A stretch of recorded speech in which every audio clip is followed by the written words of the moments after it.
বুদ্ধি করে চলি, তাই এই গরমের মধ্যে সব সময় ঘরবাড়ি পরিষ্কার রাখি। তাই এত পজিটিভিটি আমার সংসারে। হ্যালো বন্ধুরা, গুড মর্নিং। সবাই কেমন আছো? আশা করছি সবাই ভালো আছো, সুস্থ আছো। আমার আরও একটি নতুন ব্লগে তোমাদেরকে অনেক অনেক স্বাগত আর অনেক অনেক ভালোবাসা। এখন ঘড়ির কাঁটায় বাজে প্রায় 8:30টার মতো। এখন থেকে তোমাদেরকে সাথে নিয়ে আজকের ব্লগটা শুরু করছি। আশা করছি ব্লগটা তোমাদের ভালো লাগবে। এই যে কালকে রাত্রিরে যে সবজিগুলো কেটেছিলাম সেগুলোই বার করাচ্ছি, আর তার সঙ্গে কিন্তু মাছটাও বার করে নিচ্ছি। মাছটা নর্মাল হতে অনেক সময় লাগে, তো মাছটা একদম বরফ জমে গেছে। তো এগুলো বার করে দিয়ে আর রাত্রে যে এঁটো বাসনগুলো ছিল সেগুলো বার করে দিলাম। দিয়ে আর এই যে ভাত বসিয়ে দিয়েছি। আজকে অনেক সকালবেলা ঘুম থেকে উঠে পড়েছি, ওই 7টার দিক করে। তোমাদের তো বললাম 8:30 থেকে ব্লগটা শুরু করছি। তো 8:30 না, এখন ওই 7:30টার মতো বাজে। তাড়াতাড়ি ঘুম থেকে যেহেতু উঠেছি, কারণ মেয়ে খেয়ে স্কুলে যাবে আর আমারও এক জায়গায় বেরোনার আছে, তাই জন্যে আর কি ঘরের কাজকর্মগুলো তাড়াতাড়ি মেটানোর জন্যই তাড়াতাড়ি আর কি উঠে পড়েছি। আর আমার মেয়ে হাজব্যান্ড এখনও ঘুমোচ্ছে, তো আমি ওদিকে ভাত বসিয়ে দিয়েছি। দিয়ে আর কাঁকরোল আলু ভাজাটা বসিয়ে দেবো। যতক্ষণ না আমার হাজব্যান্ড আর কি ঘুম থেকে উঠছে ততক্ষণ এগুলো করে নেব। আর ও উঠে পড়লেই তো ওকে চা দিতে হবে, তো তাই আর কি তাড়াতাড়ি করে সমস্ত সবজি ফ্রিজ থেকে বার করে নিলাম। নিয়ে আর ওই যে ওদিকে তো ভাতের চালটাও দিয়ে দিয়েছি। দিয়ে আর এদিকে কাঁকরোল আলুটা ভাজবো। আর দেখছি নুন শেষ হয়ে গেছে।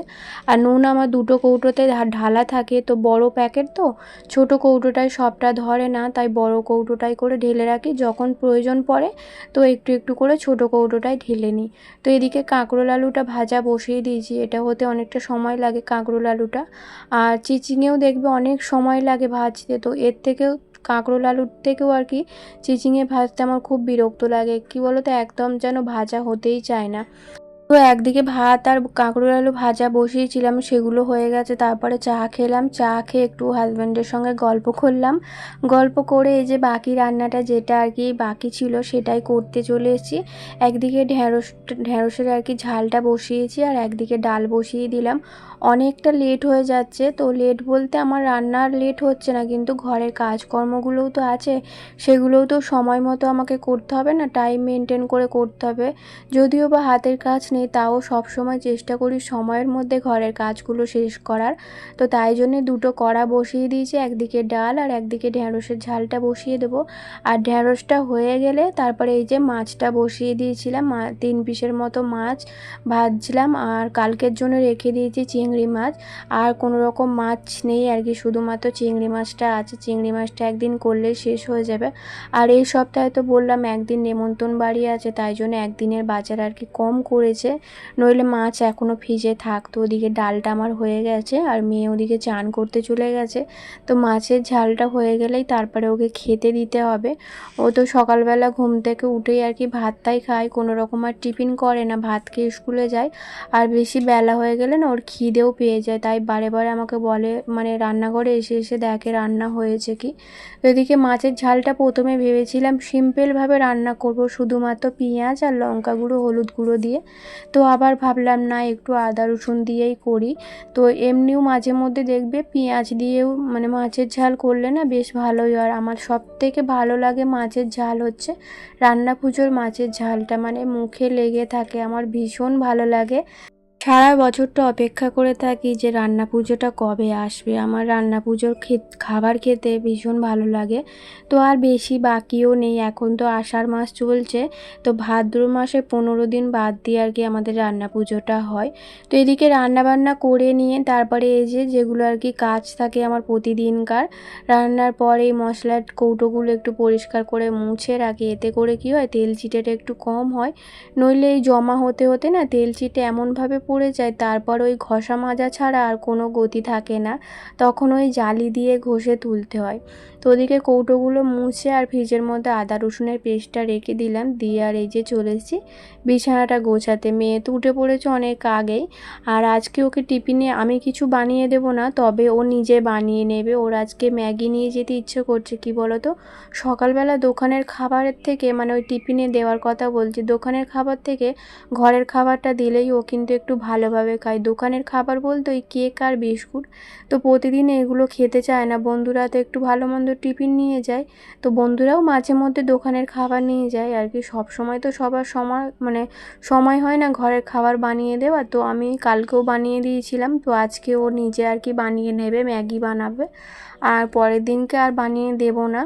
আজকে আমার যদিও তাড়া আছে, তাই জন্য আমি কিছু টিফিন বানাতে পারলাম না। তাড়া বলতে এই যে ঘরের কাজকর্ম সব মিটিয়ে খাওয়া দাওয়া করে তারপরে যাব একটু ময়দানে মার্কেটিং করতে। তো মার্কেটিং তো আমাদের জন্য করব না, ওই যে আমার ননদের আর কি শাশুড়ি মারা গেছে, তার জন্য আর কি ঘাট কাজ হবে। তো আমাদের পরেই তো আর কি ঘাট কাজটা হবে, তো কেনাকাটা করতে যেতে হবে। তো একা যাব না, ননদের মেয়ে যাবে, আমি যাব, তো দুজনে মিলে যাব। তোমাদের তো আগের দিন বলেছিলাম কোথায় যাব না যাব, তোমাদের পরের ব্লগে বলবো। তো ময়দানে যাব বলেই আর কি তোমাদেরকে বলছিলাম।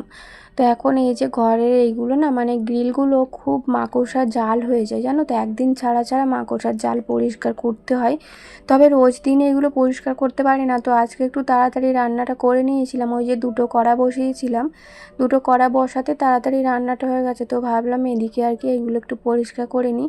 আর এই গ্রিলগুলো পরিষ্কার করার পর এখানে একটু নোংরা পড়েছিল, তো এই মেশিনটা একটু পরিষ্কার করে নেব। আর ওইদিকে মেয়ে গেছে চান করতে, তো চান হলে ততক্ষণ আমার এদিকের কাজগুলো হয়ে যাবে। কি বলো তো, ঘর দালান পরিষ্কার করে মুছে তারপরে আমি খেতে দেওয়ার চেষ্টা করি। বাসি ঘর দালানে খেতে দিতে আমার একদম ভালো লাগে না, নিজেরই একটা কেমন মনে হয়। তাই তাড়াহুড়ো করে ঘরের কাজগুলো করছি, একবারে ঘর দালান ঝাড়ু দিয়ে মুছে ওকে খেতে দেবো।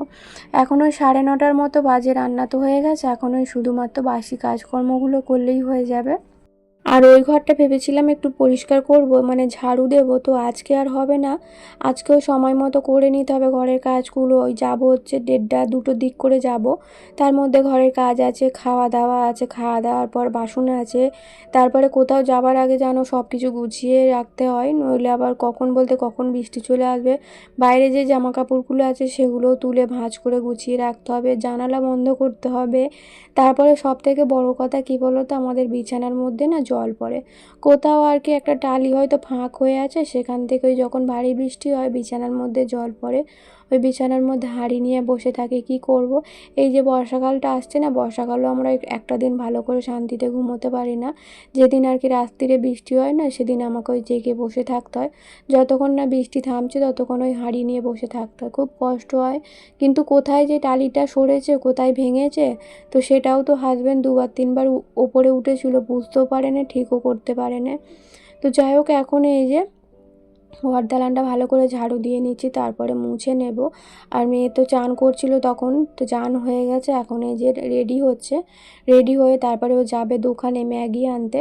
তো ম্যাগি তো আমাদের ঘরে কেনা থাকে না, আগে আগে না, মানে কি বলবো, অনেক অনেক ম্যাগি কিনে রেখে দিতাম মেয়ের জন্য আর কি, মেয়ে যখন ছোট ছিল। তারপরে দেখলাম ম্যাগি খাওয়া আর কি এত ভালো না শরীরের পক্ষে, কোনো জিনিসই অতিরিক্ত ভালো না। তো ম্যাগির খাওয়াটা আমার মেয়ের অতিরিক্ত হয়ে গিয়েছিলো, তাই একদম টোটালি বন্ধ করে দিয়েছিলাম, ম্যাগি আনাই আর কি বন্ধ করে দিয়েছিলাম। এখনও যদিও বা খাই না, মাঝে মধ্যে ওই মাসে 2-1 বার করে খাই, খুব একটা খেতে দিই না। ম্যাগি খাওয়াটা সবসময় ভালো না। আর ও তো একদম কি বলবো, মশলা কম দিয়ে খায় না, পুরো মশলাটাই দিয়ে দেয়। আবার আজকে আর কি বলছিল যে মশলা, 2টো ম্যাগি রান্না করবে, 4টে মশলা দেবে। তো আমি আবার অনেক বকাবকি করতে বললো তাহলে থাক, 2টোই মশলা দেবো। দেখো, 2টো ম্যাগির মাপ মাপ মতো আর কি মশলা দেয়া থাকে প্যাকেটে, তার ওপরে গেলে ম্যাগিটা কি খেতে ভালো হবে বলো? ঝাল হয়ে যাবে, নুন হয়ে যাবে, খেতে ভালো লাগবে? তো খুব বায়না করছিল, আসলে ঝাল ঝাল ম্যাগি খাবে বলে আর কি বায়না করছিল। তো আমি বকাবকি করতে আবার বলল ঠিক আছে, 2টো ম্যাগি আর কি, 2টো ম্যাগির মশলা দিয়ে আর কি বানাবে। তো ঘর ঝাড়ু দিয়ে এদিকে আমার ঘরটা মোছা হয়ে গেল, আর মেয়ে রেডি হয়ে গেছে। ওকে বললাম তুই দোকানে চলে যা, দোকান থেকে আর কি ম্যাগিটা নিয়ে আয়, নিয়ে এসে রান্নাটা করে নে, তারপরে আমি ঘরটা মুছে উঠোনটা ঝাড়ু দিয়ে তোকে খেতে দেবো, ততক্ষণে ওর ম্যাগিটা রান্না হয়ে যাবে। আরও ওই যে দেখো, কালকে রাত্রিরে গাছগুলো বার করে দিয়েছিলাম, তো এখনও পর্যন্ত তোলা হয়নি। তো ভাবলাম সকালবেলা একবার ভেবেছিলাম তুলে দেবো, আবার ভাবলাম না, ঘর দালানটা একবারে পরিষ্কার করে মুছে তারপরে তুলবো, নইলে সেই তো আবার সরিয়ে সরিয়ে মুছতে হবে, পরিষ্কার করতে হবে। তো একবারেই আর কি পরিষ্কার করে তারপরে তুলবো। আর একটু রোদ্দুর লাগলেও ক্ষতি নেই, সকালবেলা রোদ্দুরটা অতটাও জোর নেই, মাঝে মধ্যে আবার মেঘলা হয়ে যাচ্ছে, আর মাঝে মধ্যে বৃষ্টিও আসছে।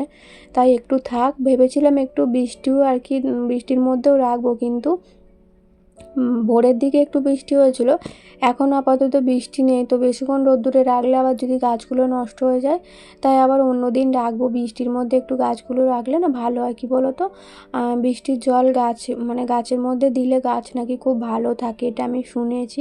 তো আমি মাঝে মধ্যে ওই ছাঁচের মধ্যে বালতি বসিয়ে দিই, সেই বালতি থেকে জল তুলে গাছে দিই, মাঝে মধ্যে দেওয়া হয়। তো এই বছর একবারও দেওয়া হয়নি আর কি। তো প্রতি বছর কিন্তু আমি এইভাবেই আর কি গাছ রাখি। তো কত গাছ যে নষ্ট হয়ে গেছে তার কোনো ঠিক নেই। তো মাঝে মাঝে কি মনে হয় বলো তো, গাছ যখন নষ্ট হয়ে যায় না, তখন মনে হয় দূর আর গাছ টাছ কিনবো না, গাছ লাগাবো না। কিন্তু ওই যে গাছের প্রতি এত ভালোবাসা, মানে কি বলবো, না লাগিয়েও এ করে পারি না, থাকতে পারি না আর কি। যখন ভাবি যে গাছ আর কিনবো না, এত টাকা দিয়ে গাছ কিনি, গাছগুলো নষ্ট হয়ে যায়, থাকতে পারি না। আবার যখন মাকড়দায় যায় তখন আবার গাছ কিনে নিয়ে চলে আসি। আর ওই যে দেখো মেয়ে ম্যাগি নিয়ে চলে এসছে, এখনও ম্যাগি ট্যাগি রান্না বসাবে, আর আমি গাছগুলো সব তুলে রাখলাম। তো ওইদিকেরগুলো ওইদিকে রাখবো, আর এইদিকে যেগুলো আর কি বাঁধা ছিল, তো এগুলো বেঁধে রাখবো। আর গাছে আজকে আর জল দেবো না, কালকে দেখি, কালকে যদি একটু জল দিতে পারি কালকে একটু জল দেবো। তো মাটিগুলো একটু ভিজে ভিজে আছে, তো খুব একটা শুকনো হয় না, তাই আজকে এখন জল দেবো না। এদিকে দেখো টেবিলটার অবস্থা দেখো, মানে কি বলবো, বোতলগুলো ছড়িয়ে ছিটিয়ে টেবিলটা একদম ভরে গেছে। তো এগুলোও তো গোছাতে হবে। তো তোমরা তো দেখেছো আমি প্রতিদিন কিন্তু টেবিলটা মুছে পরিষ্কার করে গুছিয়ে রাখি দুবেলায়। তো সকালবেলা একবার করি, সন্ধ্যাবেলা একবার করি। আর আজকের ব্লগটা বন্ধুরা অনেকটাই ছোট হয়ে গেছে। কি করব বলো তো, এক জায়গায় যাব বলে না তাড়াতাড়ি করে মানে অফ ক্যামেরায় অনেক কাজ করে নিয়েছি, যেটা তোমাদের সঙ্গে শেয়ার করা হয়নি। তাই আর কি ব্লগটা অনেকটা ছোট হয়ে গেছে, তাও এই ব্লগটাই আর কি এডিট করে তোমাদের সঙ্গে শেয়ার করছি। রান্না তো অনেক সকালে হয়ে গেছে, সেই 9:30টার দিক করে, কিন্তু এখনও পর্যন্ত গ্যাসটা মোছা হয়নি। তো গাছগুলো আগে ঠিকঠাক মতো রেখে দিয়ে আগে চলে এসেছি গ্যাসটা মুছতে। তো যা বাসন ছিল সব কিন্তু মাজা হয়ে গেছে, মানে ওই রান্নার বাসন, সকালবেলা চায়ের বাসন, তারপরে টিফিনের বাসন, টিফিন তো করা হয়নি, তবে ওই মেয়ে ম্যাগি ট্যাগি বানিয়েছিল, সেই সব বাসন কিন্তু আমার মাজা হয়ে গেছে। এখন এই যে গ্যাসটা পরিষ্কার করে মুছে নিলাম, নিয়ে তারপরে আর কি চান টান করে একটুখানি রেস্ট নেব, ভিডিও এডিটের কিছু কাজ আছে সেটা করে তারপরে খাওয়া দাওয়া করে আর কি বেরোবো। স্নান করার পর পুজো করার তো একটা ব্যাপার থাকে, তো পুজো করতেও অনেক সময় লাগে। আর মেয়ে কিন্তু স্কুলে চলে গেছে, তো তারপরে আমি এই ঘরের কাজগুলো করছি। এখন ওই কটা বাজে, 11:30 কি 11:45 মতো হবে, চান টান করবো। তো বন্ধুরা চলো আজকের ব্লগটা এই পর্যন্তই, দেখা হবে পরের ব্লগে, টাটা।